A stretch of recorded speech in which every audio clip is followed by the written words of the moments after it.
The fool says in his ignorance, the Quran is not enough. He says this with no understanding, not having read the scripture that his Lord has revealed to him. He is dissatisfied with what his Lord has mandated upon him, so he seeks out other paths which shackle him to the backs of men. Has he not read the statement of the Lord? Take hold of that which we have given you with strength. Yet he says in his heart, surely, the words of God are not sufficient for me. Yet the scripture says, is it not sufficient for them that we have sent down the scripture which is expressed to them? He merely schemes through the revelations of his Lord and does not ponder over their meanings. He unapologetically says, surely, the Quran cannot guide on its own. Yet the scripture says, indeed, this Quran guides to that which is the most appropriate, and it gives glad tidings to the faithful. How deluded then can he be? He is far more interested in other writings which have placed him in shackles and imprisoned his mind. How well did the scripture speak out against such a fool when it said, the majority of them do not have faith without also being associators. Though they claim to follow the scripture and uphold its message, they do not do so without also associating partners with their Lord, for when their Lord is mentioned alone in the scripture, they turn away upon their backs in aversion. But when associates are associated with him, then they rejoice and become faithful. Does scripture not say, we have indeed come to them with a scripture, which we have explained and elaborated in detail, based on knowledge, as a guidance and a mercy for people who wish to become faithful? Does it not say, a scripture whose signs have been made binding, and then explained and elaborated in detail from one who is wise, acquainted? And again, does it not also say, a scripture whose signs have been explained and elaborated in detail, as an Arabic reading, for a people who wish to know?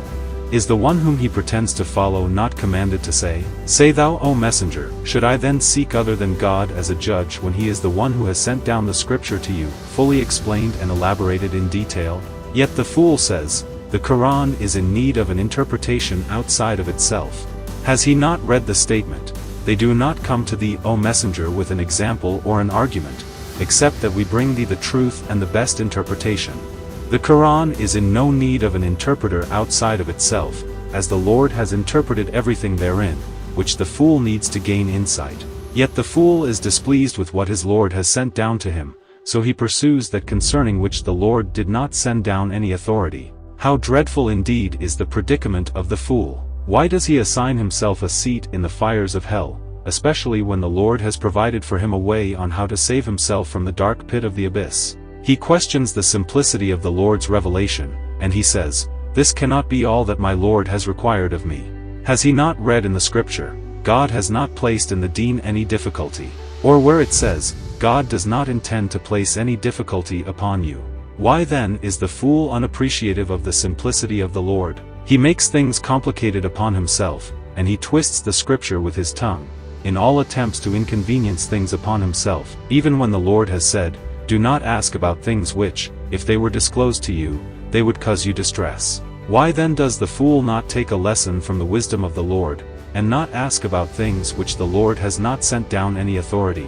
Is he not the same one who sent his messenger, so that he may relieve us of our burdens and the shackles which are upon our necks? But they have tied up heavy and burdensome loads, and they have laid them upon men's shoulders, when they themselves are not even willing to lift a finger to move them. He then says, surely the best speech is the book of God, and the best guidance is the guidance of Muhammad. You fool, why do you credit that which is God's unto men? Have you not read the statement, is then the one who guides to the truth more worthy of being followed, or the one who does not guide unless he himself was guided? What then is the matter with you? How do you judge? Did the Lord not find his messenger among those who were astray and he guided him? So how can someone who does not guide unless he himself was guided, be a better guide than the one who does not require guidance? Leave aside your associators, you fool, and follow what your Lord has sent down. Well did the Lord speak out against you when he said, they did not credit God with the credit that is due unto him. He says, surely the Lord has sent down the scripture and the wisdom. The scripture is this, and the wisdom is that. You have spoken correctly that the Lord has sent down those things, so, what then is the wisdom? Educate us, you who claim to possess the ability to reason. The wisdom is the example of the prophet, he says. You fool, does the scripture then not possess wisdom? Does the Lord not call the scripture the wise scripture? How can it be wise if it does not possess wisdom? He says, surely the custom of the prophet explains the Quran. And where do we find this explanation? He says, "It is in the authentic narrations from the companions and those who followed them." And who decides who is authentic and who is not? He says, "The scholars." You fool! How can the scholars authenticate the truthfulness of other scholars, when they themselves need to be authenticated before authenticating other scholars? Who authenticated who first? Was it those who followed them, or was it those who preceded them? Inform us with knowledge, if you are the ones with credibility. Bring us a writing from the first generation which informs us who authenticated the first generation, if you are telling the truth. How can the inferior authenticate the superior? If the first generation was superior to the following generation, how then can the following generation authenticate the credibility of the first generation? Should it not have been the first generation who were with the prophet, who authenticated the credibility of those whom they taught? Inform us with knowledge, O you speculators. Bring us a writing from the first generation in which the companions authenticate those to whom they passed on their knowledge, so that we may come to know.